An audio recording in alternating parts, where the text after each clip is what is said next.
Halo guys, balik lagi dengan saya Zainal Abidin. Selamat datang di Males Banget Nonton Official. Di video kali ini saya akan merangkum alur cerita film yang dikhususkan untuk 18+. Jadi bocil-bocil yang kalau kencing masih belepotan kemana-mana belum boleh nonton ya guys.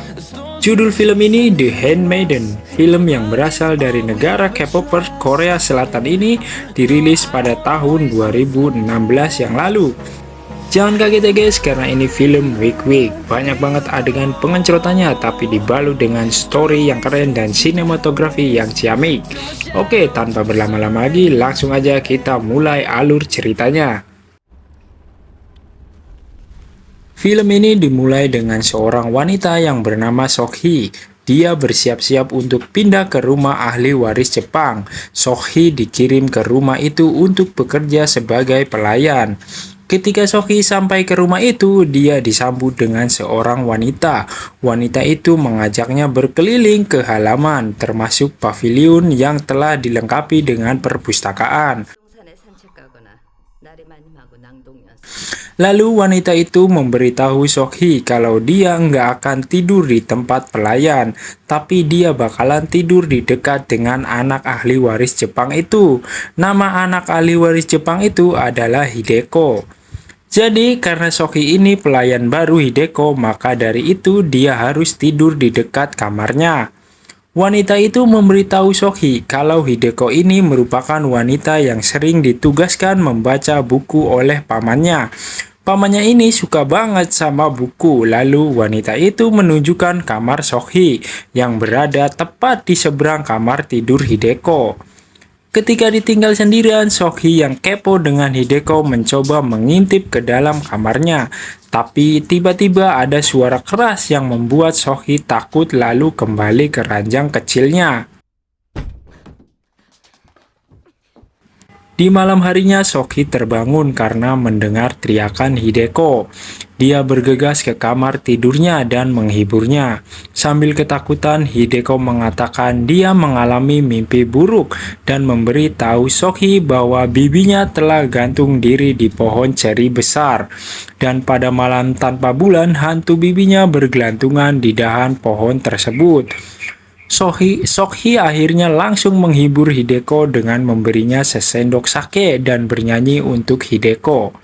Lalu keesokan harinya Sok-hee memandikan Hideko yang hendak bertemu dengan pangeran dari Jepang.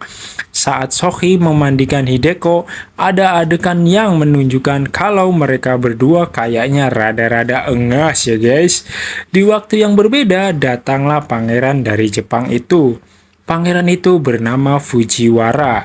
Ketika bertemu dengan Hideko secara nggak sengaja, dia juga bertemu dengan Sok-hee.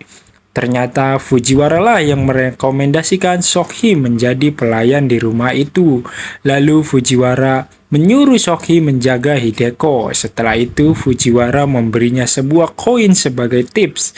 Sok-hee pun menerima koin itu dengan malu-malu. Di waktu yang berbeda, ketika seorang pelayan datang ke kamar Hideko, pelayan itu memberitahu Hideko kalau Sok-hee dipanggil oleh Fujiwara ke ruangannya. Dengan izin Hideko, Sok-hee pun pergi menemui Fujiwara. Ketika telah sampai di dalam ruangannya, Fujiwara tiba-tiba koprol nggak jelas. Lalu tiba-tiba suasana berubah menunjukkan kalau mereka berdua ini sebenarnya akrab. Ketika Sok-hee melempar koin ke arah Fujiwara, adegan flashback pun muncul. Flashback itu menjelaskan hubungan di antara Fujiwara dan Sok-hee. Sok-hee ini sebenarnya berasal dari keluarga yang mahir banget dalam hal mencuri. Bayi yang ada di awal film tadi merupakan bayi-bayi yang mereka besarkan untuk dijual ke orang Jepang agar mendapatkan uang. Lalu Fujiwara ini sebenarnya bukan pangeran dari Jepang. Dia hanyalah orang biasa yang menyamar jadi anak bangsawan. Di adegan flashback ini, Fujiwara mengajak Sok-hee untuk memporoti harta dari seorang anak ahli waris yaitu Hideko. Rencana Fujiwara adalah merayu Hideko sampai dia jatuh cinta kepadanya, lalu kemudian menikah dengan Hideko dan membuatnya stres, lalu mengirimkannya ke rumah sakit jiwa untuk mencuri warisannya. Makanya dia menyewa Sokhi untuk menjadi pelayan Hideko, agar Sokhi bisa meyakinkan Hideko kalau Fujiwara merupakan pria yang tepat untuk masa depan Hideko. Singkat cerita, Fujiwara dan Hideko pun semakin dekat sehingga pada akhirnya mereka mau melangsungkan pernikahan. Namun Hideko penasaran dengan apa yang akan terjadi di saat menikah ketika malam pertama tiba. Sokhi yang merasa hidup Hideko terlalu polos langsung mengajarinya bagaimana cara cipokan. Tapi di sini malah berlanjut bercipok ria. Mereka berdua terlihat sangat-sangat doyan melakukannya. Dan pada akhirnya keduanya melakukan mantap-mantap. Dengan dalih mempersiapkan Hideko untuk kehidupan pernikahannya dengan Fujiwara. Namun karena kejadian itu malah membuat Hideko menjadi semakin ragu menikah dengan Fujiwara.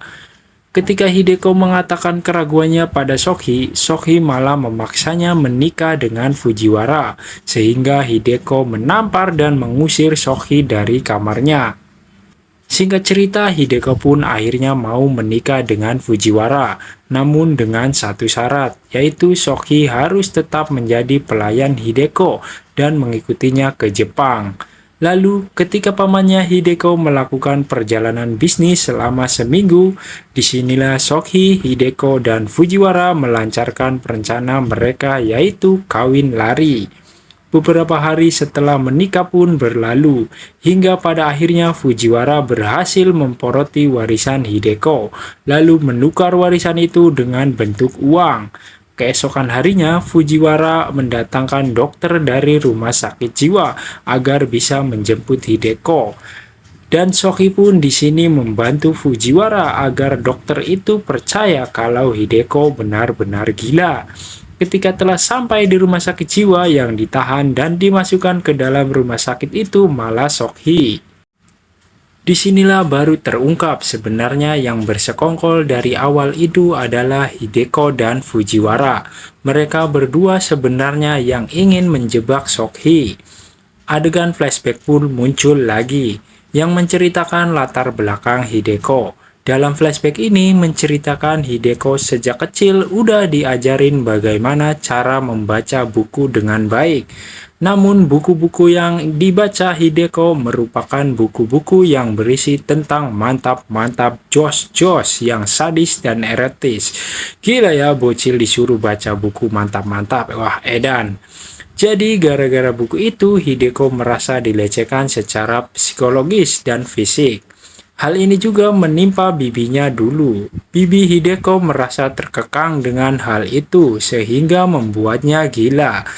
Yang pada akhirnya bibi Hideko ditemukan gantung diri di pohon halaman rumahnya. Makanya Hideko lah yang akhirnya mengambil alih tugas sang bibi sebagai pembaca buku pamannya. Setelah beberapa saat bibinya meninggal, barulah ia tahu fakta sebenarnya, bahwa bibi Hideko bukanlah gantung diri, melainkan dibunuh oleh pamannya sendiri menggunakan perangkat penyiksaan di ruang bawah tanah. Karena sang bibi berusaha melarikan diri. Ketika udah dewasa, Hideko sudah mahir dalam membaca buku pamannya. Buku-buku ini dibacakan untuk tamu-tamu pamannya yang berasal dari kaum bangsawan. Disinilah Hideko bertemu dengan Fujiwara yang menyamar sebagai bangsawan.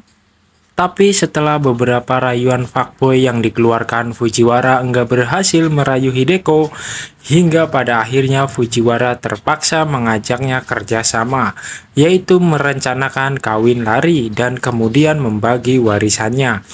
Namun di awal-awal Hideko ragu melakukannya karena Hideko takut pada pamannya yang bengis dan sadis.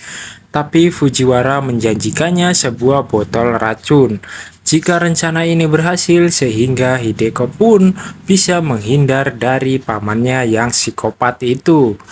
Lalu Hideko pun akhirnya setuju. Namun di sini Hideko meminta kepada Fujiwara untuk mencari seorang gadis yang bodoh untuk bekerja sebagai pelayannya, agar bisa dijadikan korban, yang akhirnya Sokhi yang menjadi korban mereka berdua. Lalu alur cerita pun diulang kembali dari awal Sohee bekerja di rumah Hideko. Dan sampailah kita di adegan ketika Sohee bersikeras agar pernikahan itu berlanjut. Sohee yang memaksa Hideko menikah, yang dimana Hideko lalu mengusirnya dari kamarnya.